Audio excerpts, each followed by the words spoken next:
Mummy ఇవాళ ఏంటి ఇంట్లో లంచ్ స్పెషల్? సమ్మర్ స్పెషల్ మామిడికాయ పప్పు. ఓ వావ్, మరి దీన్ని ఎలా చేయాలో ఏంటో మన ఫ్రెండ్స్ కూడా చెప్దామా? మామిడికాయ పప్పుకి ఒక టమాటా, ఒక ఉల్లిపాయ, 4 పచ్చిమిరకాయలు, ఒక మామిడికాయ కోసి పెట్టుకోవాలి.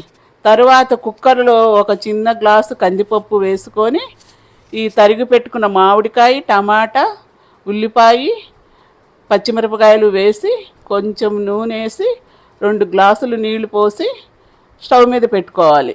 నూనె ఎందుకు వేయాలి పప్పులో? నూనె ఎందుకంటే మెత్తగా అవ్వటానికి తొందరగా ఉడుకుద్ది. ఇదొక చిట్కా. ఇదొక చిట్కా. 4 విజిల్స్ వచ్చే వరకు ఉంచుకోవాలి. ఓకే. తర్వాత తీసి అందులో ఉప్పు, కారం, పసుపు వేసుకొని కొంచెం నీళ్ళు వేసి పొయ్యి మీద పెట్టాలి. తర్వాత వెనిపి తాలింపు పెట్టాలి. సో ఇప్పుడు ఉప్పు, కారం, పసుపు వేసుకున్నాం మనం. తాలింపు గింజలు ఏమేమి వేయాలి? ఇంకా తాలింపు గింజల్లో ఎండుమిరపకాయ, ఆవాలు, జీలకర్ర, మినప్పప్పు ఇవి వేయాలి. ఇంకేమైనా వేసుకుంటారా? వెల్లుల్లిపాయ వేసుకోవచ్చు వేసుకునేవాళ్ళు. నేను వెల్లుల్లిపాయ వేయను. అది వెల్లుల్లిపాయ కావలిస్తే వేసుకోవచ్చు. ఇంగువ కూడా వేస్తాను. ఇంగు వేస్తే టేస్ట్ వస్తుంది.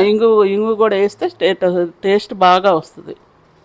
అంతే, మామిడికాయ పప్పు రెడీ. ఓకే. దీనికి కాంబినేషన్ ఇంకేంటి? నెక్స్ట్ కాంబినేషన్ చామగడ్డల వేపుడు.